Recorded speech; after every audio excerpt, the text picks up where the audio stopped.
they ask us to write some essay on freedom. Yeah.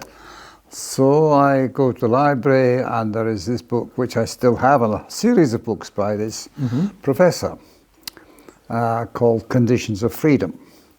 So I read this book, and I wrote some essay, and so on. And then I got more books by the same guy. He was professor of moral philosophy in Edinburgh University. So I come to Edinburgh and see him in his house in the summer, and I say to him, you know, what do I do with my life if I study philosophy? And he said, well, if you're interested in what I write, don't study philosophy. Oh, what to do with this misinformation? And then I got another bus. I was at that time when I was at school, I was really just studying maths, physics, chemistry or something. This was an accidental thing to do with freedom. So I go on this bus, go to this conference in Oxford, which was called the British Association for the Advancement of Science, and I sit on a bus to go to visit a particle accelerator in physics. And some guy comes and sits in the next seat, and he starts a conversation. So I tell him what's just happened, that I've been to see McMurray in Edinburgh, and he says, well, if you're interested in what McMurray writes, come and study psychology in Aberdeen. Yeah. So this is how I then got to Aberdeen. And so I did some project on how do people perceive each other or something with nurses from the hospital where my father worked. And then I was going to do a PhD in Aberdeen, but this guy died. So then I was in London School of Economics. Okay, what to do? It was a postgraduate on social psychology by this time. And then I started working building research station. And again, there was some guy on the measurement of attitudes that I met at the conference. And so I said, well, is there a chance of moving to this government social survey department where I could look? I've been very interested in education and how it didn't work. Actually, I'd written an article on this for the student newspaper in Aberdeen. And so I went to government social survey where we did this very important study of how do young people and parents and the employers perceive education, what are its objectives, how well are they achieved. And of course it's appalling, because when you ask them what should the system do, what do you want it to do, they've got all sorts of things about personal development, helping you to develop your own particular talents, helping you to develop initiative, ability to work. And these are the top priorities. Yes.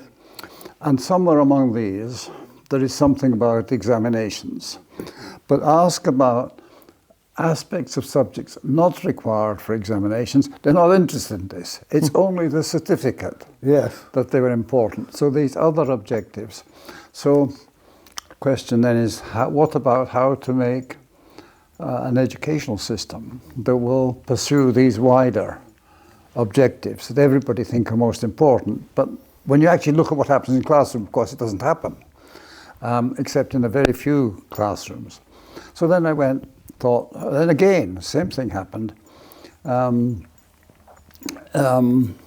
This Economic and Social Research Institute in Ireland was wanting to look for qualities that were associated with economic and social development in Ireland. Yes.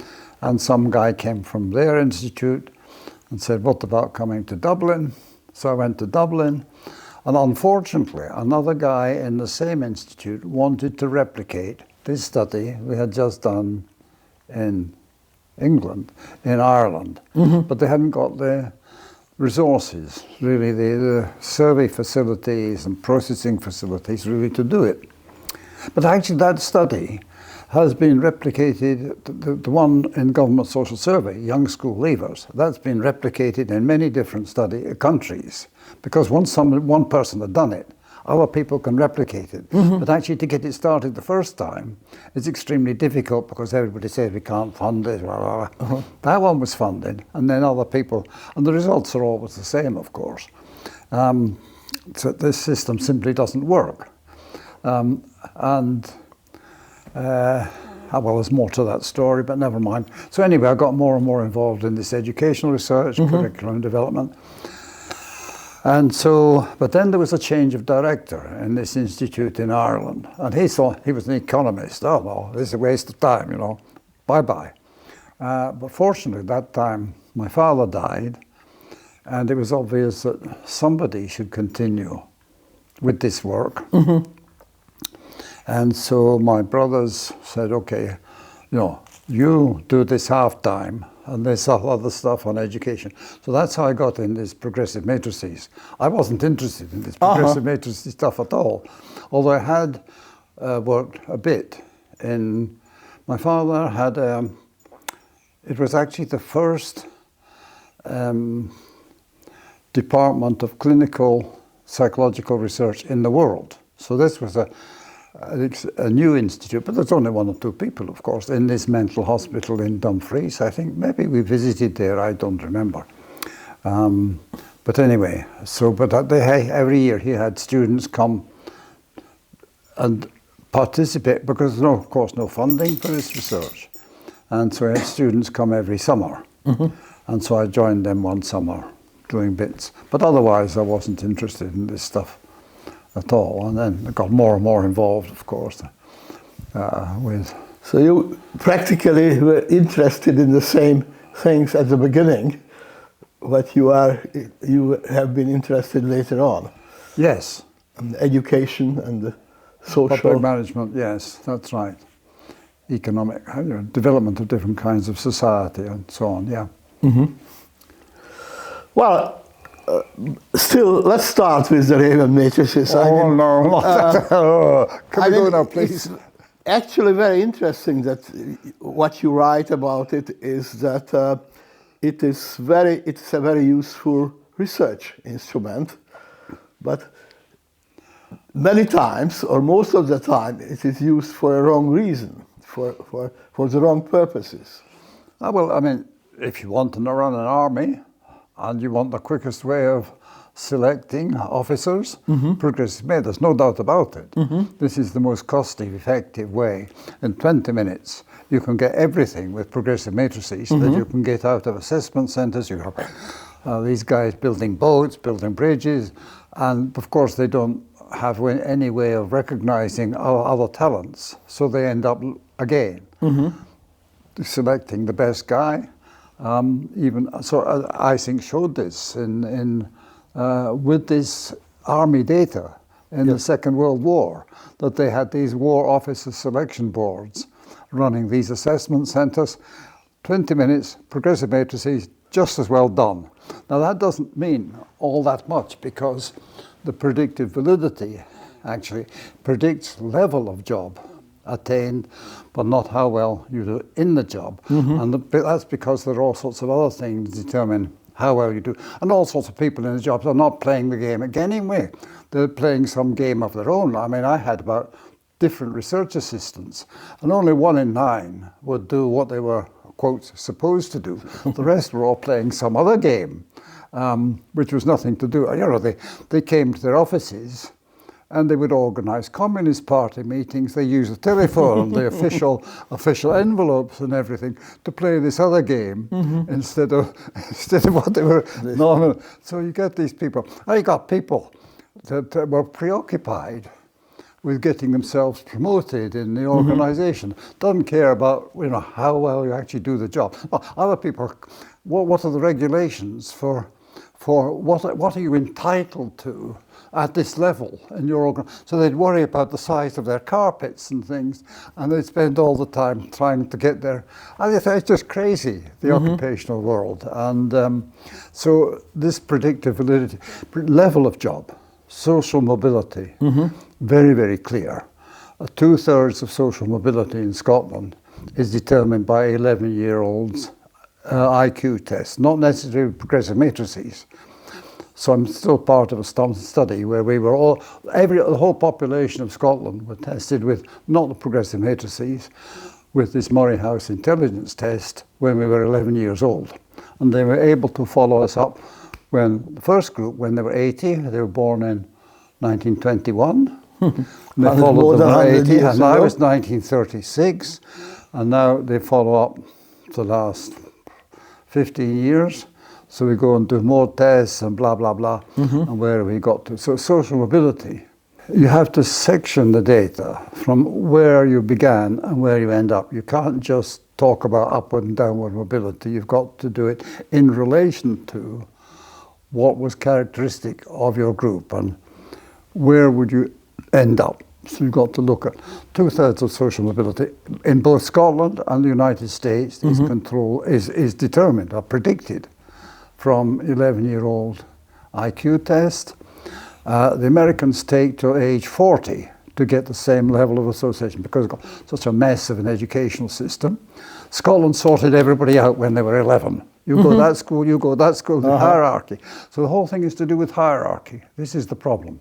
And it's very good at this hierarchy, predicting this hierarchy, but not necessarily how well you will do a particular job within that. Because of the problem, what's the job criteria? So, well, this progressive matrices is doing something. Do you have any idea why does it work, if it works? Why does it work? I think it does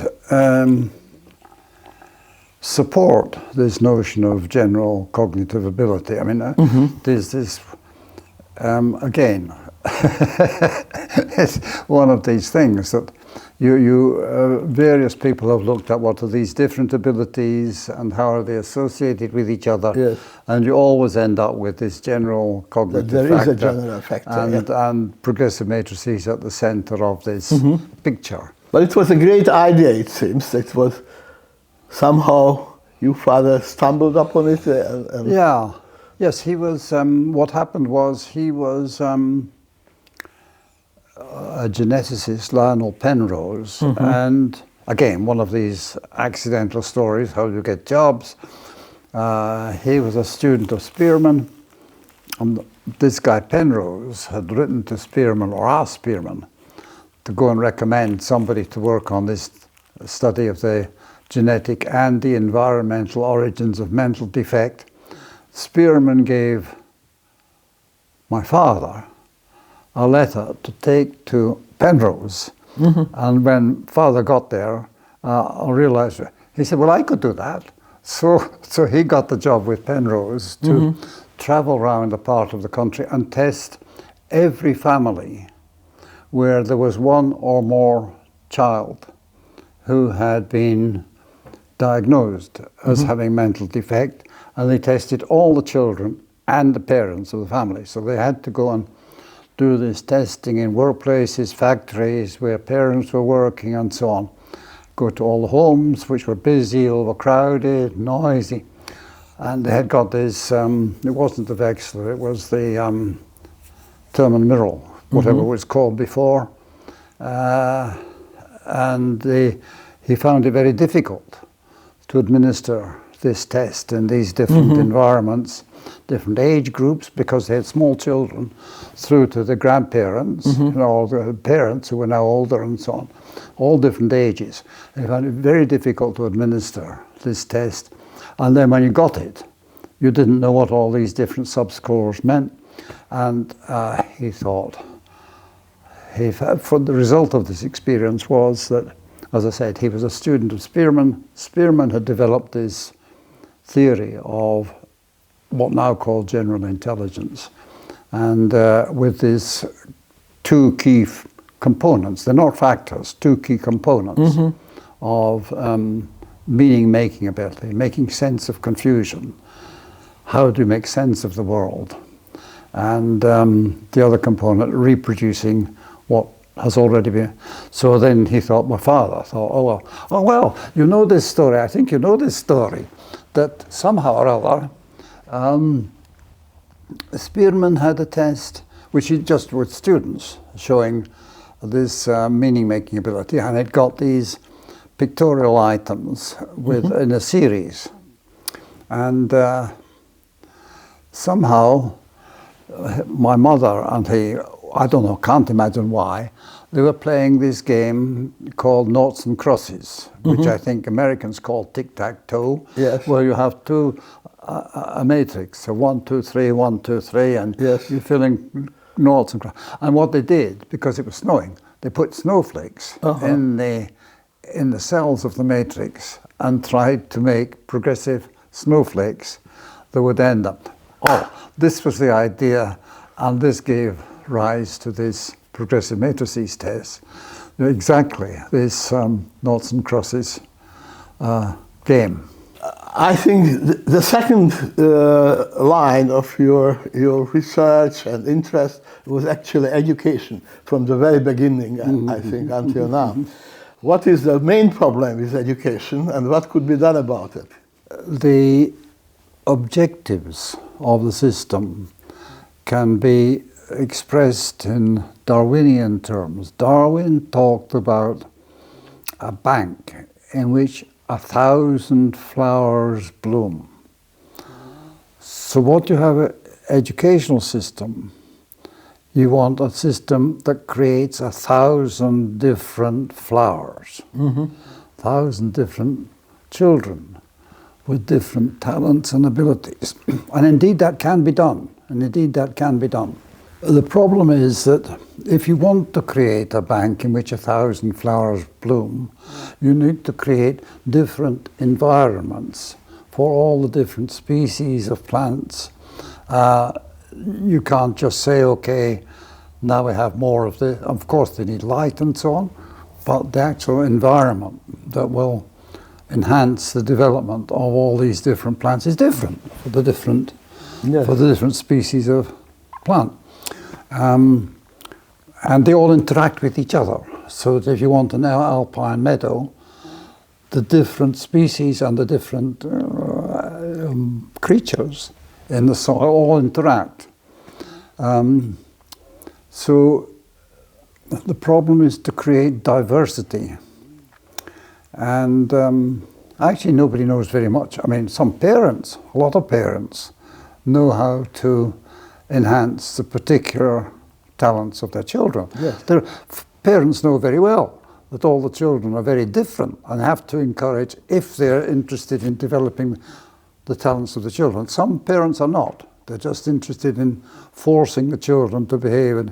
But if you have parents who are interested in promoting the particular talents of their children, they do very different things with the different children.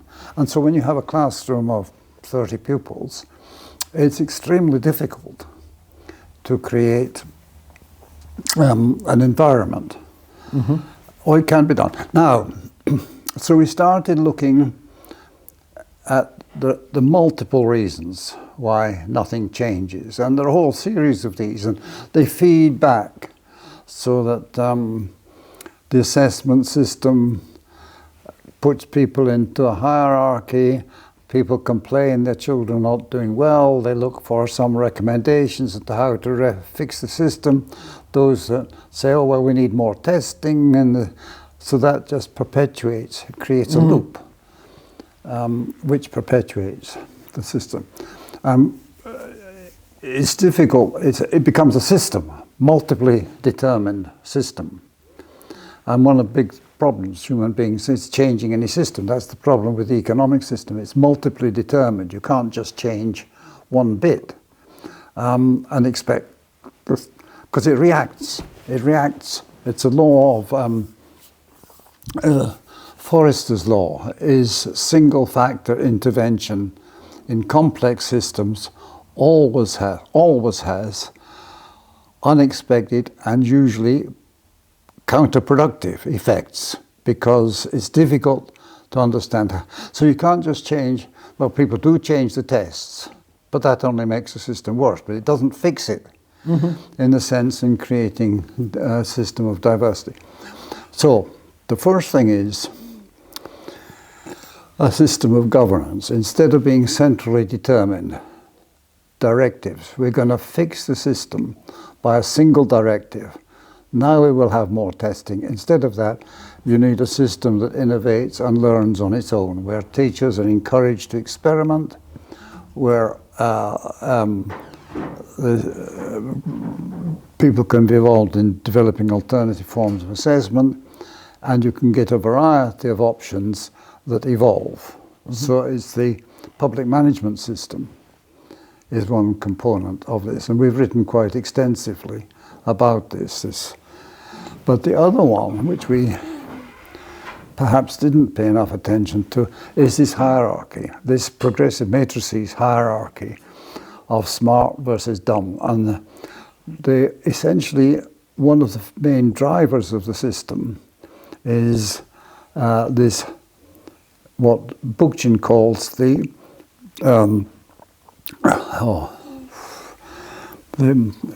I can't remember the exact word, unstoppable onward march of hierarchy. All the time you get more and more hierarchy.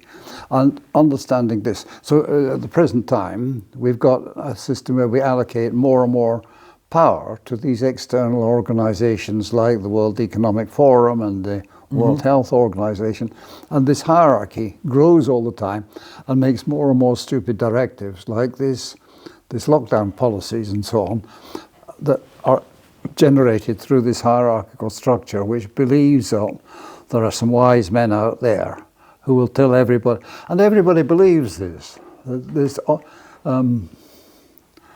unstoppable onward. And this is over what Bookchin shows. This has gone over on over millennia, all the time. More effective management are what are called, or more effective societies are organic. So that in some sense, stopping to think of primitive societies as being primitive, you look at their management structures and they have different people involved in different roles, and they change the roles. So you've got an organic system, and they don't have they don't have leaders usually, they don't have a religion, and they create this organic management structure. And time and again, everybody realizes that this works better. It's better for the people involved, it's better for the organization. But every choice point in history, it opts for social processes, push it back into this hierarchy. And understanding how does this process work becomes one of the central issues to understand the, I've lost the word again, the unstoppable onward march of hierarchy. And so that's one of the main things, this need to create a hierarchy in society is one of the main things that this sociological function of creating a hierarchy is one of the main things that stops the creation of diversity. Yeah, so now we are talking about society, and just going a little bit back to education. I mean, I can understand that education is a kind of mini society, and the problem with education, as far as I can hear what you say, is pretty similar. What is the problem with the whole society? I was telling you this kind of life story.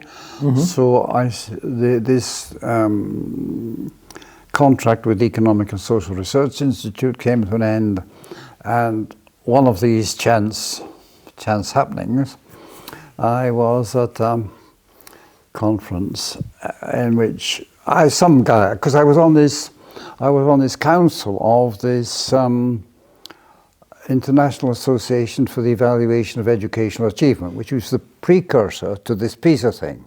And this organization claimed that it was going to find out these different curricula and different studies and document the effect, but they didn't know how to do that. They just came with these same tests of reading, writing, counting, science, and blah. And it just got worse and worse, and this grew to this PISA thing. And it was impossible to do this study, because if you wanted to find out how this different educational system in Hungary, which was pursuing this particular curriculum, was doing, you couldn't measure those particular outcomes with these tests because they had to be capable of being used in 57 other countries. Yeah. So you couldn't, in fact, achieve this objective of showing what were the distinctive benefits of this curriculum in Hungary. You couldn't do it with this system, which they got into their head, was this is the way. This is a fundamental problem with science, actually. You couldn't do it with the tests that you'd got. Okay. So one of the problems for psychologists is to develop indices of multiple talents. And again, you can't do that in a conventional way of thinking because, for example, if you take initiative, which was one of these, or creativity, which are among these things that everybody thinks the educational system should nurture, everybody's initiative, creativity is different. So we've actually studied these in classrooms. And you will get, for example, one 8-year-old who is excellent at producing chaos in a classroom. He can do that in 10 seconds flat. But you can also get him to do the same thing with a political system. If there is some guy he wants to make uncomfortable in this, he will go and do that. So it is creativity in relation to that, or initiative in relation to that. He also needs a supporting context, but anyway. The same is true of other children who want to make, I'll just talk about a particular project that we studied, want to induce action in relation to getting something done about the pollution in the river. And some of them will say, oh, right, what we now to do is to make pictures of the dead fish and the dead plants so that this will induce action. So the creativity is in relation to producing, quotes, artwork, which will have an effect. So you can't measure creativity on a common framework. The other ones will do this in relation to writing. Other ones will realize that these scientists in this group are fighting with these other ones who are saying, no, we must draw pictures. So you get other ones who are then essentially developing the ability to put people at ease, to hear what other people are saying. So the creativity cannot be measured as such, in the way that psychologists try to measure it with a set of stupid questions and so on. It has to be in relation to something. So you first have to find out what is it that this guy is motivated to do, and even though it's creating disruption in a classroom. And you have to say, well, no, we need people. We had a wonderful discussion in a group in America who'd got some troublesome young person. And we got them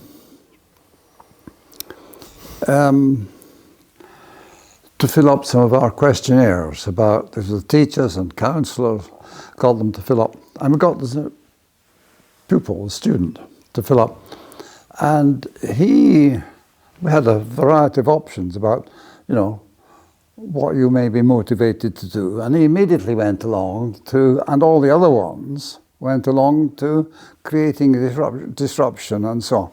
And then all the way down, made plans to do it, tried out strategies, monitored their effectiveness, persuaded, got other people involved. So got a highly competent person in relation to this thing. And they all sat there and said, well, we never realized how competent this student was. But we can't have students going around behaving like this. And I said, why not? The CIA is full of these guys, the military is full of, all sorts of other organizations are full of these guys who are excellent at destroying the other organizations. Why are you saying we can't have people? So you've got to accept that people have different motives. So one of the problems, psychologists to actually apply their minds to how do you index these multiple talents. The same group that I was talking about with the river project, Right. What had actually happened was it was before the current MAD centralized testing thing that came in, and so this teacher had decided that these schools were being so destructive that she needed to move herself into a position where she could do something about this.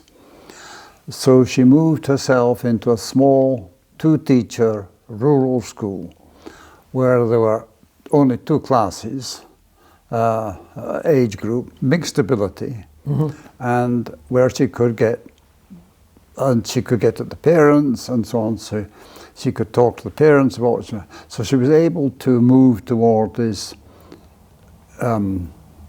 educational program that was largely conducted in the environment around the school rather than in the classroom. So they would do all sorts of things like try and get something done about this pollution in this river. How did you measure the pollution in the river? And some pupils were very interested in the scientific question of how do you measure pollution. That turned out to be an extremely difficult problem. So what did they collected jam jars full of pollute. So they came to Edinburgh University to go with their jam jars, to go and look for people who could help them analyze the water. And this turns out actually to be a very difficult problem, measuring. So, but they got, people doing different things. Right. The thing was that none of these talents could have emerged and been recognizable in a traditional classroom. So you needed this environmental change, but these were emergent characteristics which could not exist other than in an environment which facilitated the development. And then beyond that, there was this bloody factory discharging effluent into the river and killing all the fish. And so this guy who I was talking about, who was originally this very disruptive child, first of all, he found out that the environmental standards officer knew about this, was doing nothing about it. So he started creating political chaos around this guy. Then, of course, once they started going to do something actually about this factory, the factory started objecting, saying, and they got at the parents saying, look, if you let this teacher continue like this, you're all going to lose their jobs. So the teacher was actually very upset, sweating and so on. She said to the children, are we going to stop? No, we're not going to stop. And then these 8 to 11-year-old children started redoing the calculations that the factory was producing to nominally show that it would be uneconomic to do anything about the pollution. So you've got a whole network of things going on. You've got enraged parents, you've got people doing mathematical studies, you've got people doing scientific studies. And so what's important is that you had an emergent culture of enterprise or intelligence, which was way beyond anything that was in any one person's head. It was a real characteristic of a group. It was not imaginary. It was a real property of but it didn't exist anywhere in anybody's head. So you've got emergent properties of individuals that they couldn't have developed these talents unless there'd been other ones doing related things. And then you've got what finally fixed this factory was this emergent group who were doing different things, a culture of enterprise or intelligence, which was collectively. So this emergence of these talents. I think your question, where do you begin? I mean, this is one way, but it has multiple implications. I mean, if that's what eventually killed it, of course, because there is no way of demonstrating that this worked. no way of demonstrating these other talents of children because psychologists didn't develop appropriate evaluation procedures. So it's a multiply determined, but you could do individual things, but getting this to generalize, I don't know how you do this. Well, if you would be the Minister of Education of the country, what would be your suggestion? Where should we go? How should we start? How can we really make an effective system of education? I mean, you're already trapped into a hierarchical thing saying the Minister for Education should make some decision.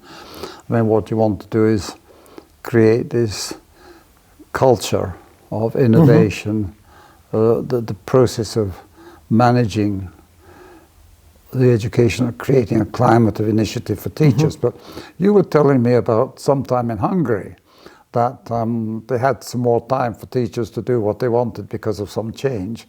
But they didn't. They just went on and came with the same testing thing because it was in their head. So it's a cultural change thing. But I don't know where you actually would begin with this. So maybe we have to create a kind of responsible freedom. I mean, freedom, right, but with responsibilities. Yeah, yeah. If you really look around the world, I mean, does it go into the direction which you would forecast or suggest the world to go towards? I mean, for me, it looks like everything is getting more and more centralized instead of free. Yes. Yes, I mean, this hierarchy, I mean, these external organizations, they're not a small number of people, but they're large and they're very well funded. But these organizations like UNESCO making these pronouncements about how everybody must do this PISA stuff, for example, with a hierarchy of successful educational systems based on exactly the wrong criteria. There's recent nonsense with this COVID. In a sense, I was fortunate because I had been at some systems dynamics conference, and so from that we already knew that all this modeling that was being done by all these people was just nonsense. And so in that sense I was fortunate. And I'd also seen, even at the beginning, we knew, for example, that these lockdown things would produce vastly more deaths and destruction than just leaving this so-called virus alone. And in fact, it turns out in the end that about 150 life years have been lost for every life year saved by this lockdown nonsense. But these are centralized policies that become very difficult because they're external. And it's just amazing how everybody, it's a sort of strange answer, but the most amazing thing with this lockdown nonsense was not only that nobody protested. You couldn't say, well, they wouldn't protest because it was supposed to be their own interest or something. But nobody protested about the loss of civil liberties or anything. These civil liberties organizations said nothing about this. There was only one or two people who made any kind of objection to this this destruction of freedom, what you're talking about. I don't know why I'm saying that, but anyway, there we are. Yes, so you're talking about these it's just this more and more of this hierarchy delegated to more and more distant organizations, which become less and less concerned about the multiple effects. That's a very interesting thing.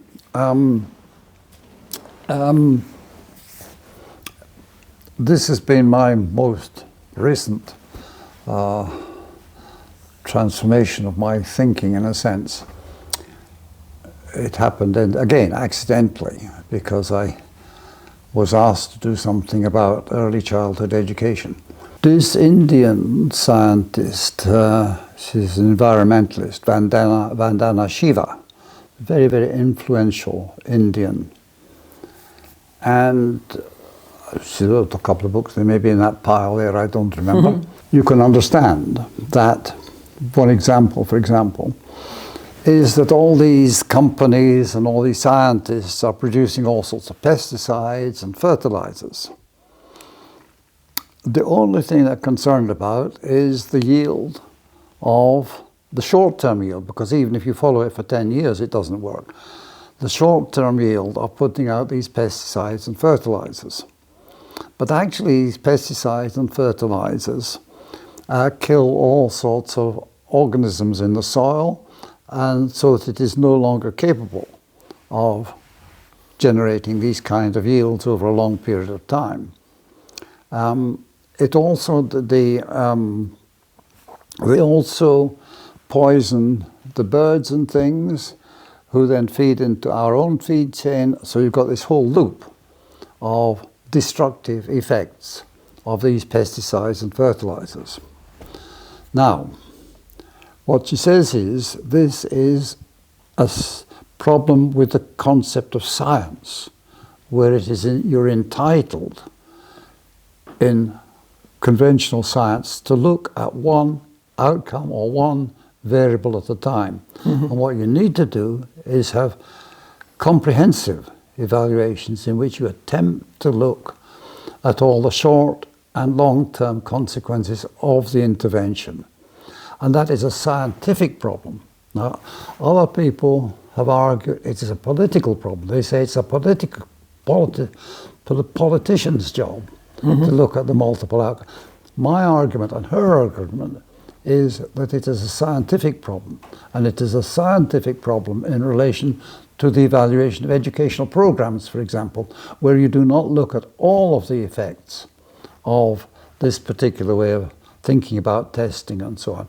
So this has been my most recent thing, where it's actually centrally to do with our understanding of the nature of science.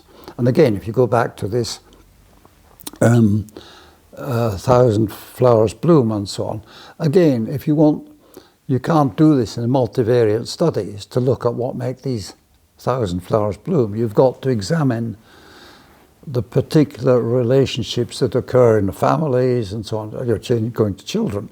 You've got to look at and you can't do this in terms of multivariate studies. You've got to go and look at what actually happens within families, what are the relationships between parents and children and their wider environment. And it's a complete contradiction with work like John Hattie and so on in relation to education. Hattie's work is very good, but what you know, this study, John Hattie did this, did this study of a meta-analysis of 800 meta-analyses of what works in education. But the only outcome they were interested in was these tests. They didn't say, and actually, 1/3 of the children in the school are seriously damaged by this system. It was not part of the evaluation process, because it was not their job to look at that. Their job was to look at these test scores. And what I'm saying is, no, it's a part of the job of a scientist to look at all of the outcomes of this.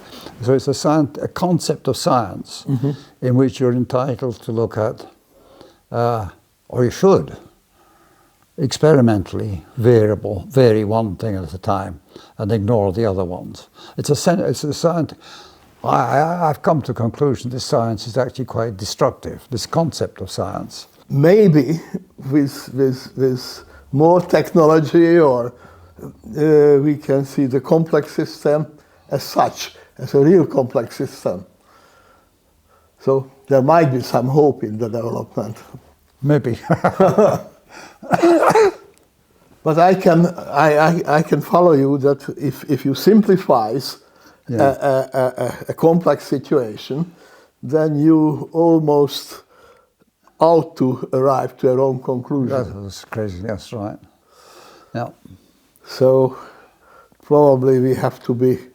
But this has been what's exactly been promoted. We do this experiment, we vary this thing, we look at a single outcome, we may actually have varied other things, we didn't mention it, and these outcomes, we only look at one outcome. It's built into the way science is taught in schools and so on. It's very basic. But I hadn't really fully understood this till relatively recently. Yeah, it probably will take generations to really understand the complexities of the systems. But of course, humanity has to survive. Maybe. In order to have enough time to understand it. Yeah, it doesn't look like it at the moment. Again, there's not a lot of interest. I mean, looking at these social forces that lead us all to behave in ways which are opposite to what we would like to do, and map these social forces. That's part of what I was talking about, these socio-cybernetics, but very few people actually turn up. So there's an International Sociological Association, but it has one research committee called Research Committee 51, which is socio-cybernetics. But there's not a lot of interest in this. They'd much rather shout about Marxism or something or other than turn up and look at the social forces that are involved and ask how you might intervene in them. John, when he was very young, 3 years old or something, we had a car then, and we had to find out where all these Roman forts had been. We had to go there. He would go, he knew, we didn't, where these Roman roads went, and he went off galloping along these Roman roads. In the end, he has a job with Historic Scotland, doing exactly the same sort of thing, but in the middle. So how to engage with the school system, not really very. But then he had difficulty with, I think, I'm told this is not the right story, but I have the impression that he was then thrown out of school when he was 16 or 17 or something like that for wearing boots with red and yellow laces because a sign of rebellion and so on. And so then, of course, he refused to go to school, and then he grew his hair right down to his waist and put all beads in it. You maybe remember all of this. And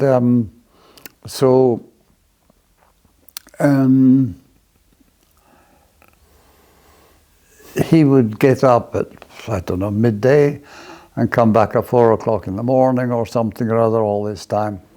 And you couldn't say anything to him about this might not be the best way of leading your life or something or other, because he would just disappear. And so then you were very worried about, where is he?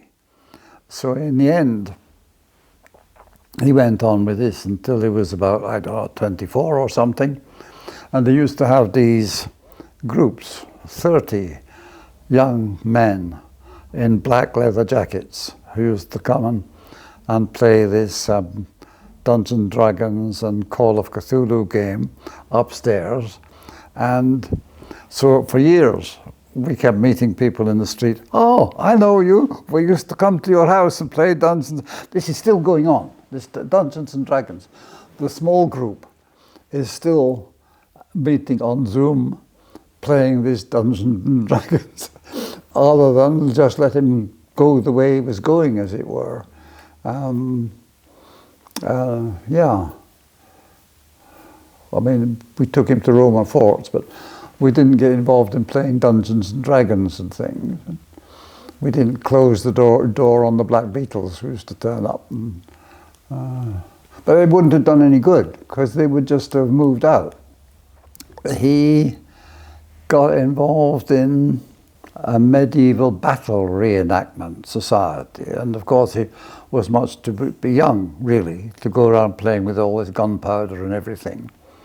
But nevertheless, he did just this. So we would take him to these sites where they were having these reenactments and things. And yeah, and the same Alexander. I mean, he went in a quite different direction in relation to all these musicals and operas and so on. So I don't know how old he was, 3, 7. he would go to these, take him to these continuous all-night presentations of Gilbert and Sullivan things in the church hall and things like this, yeah.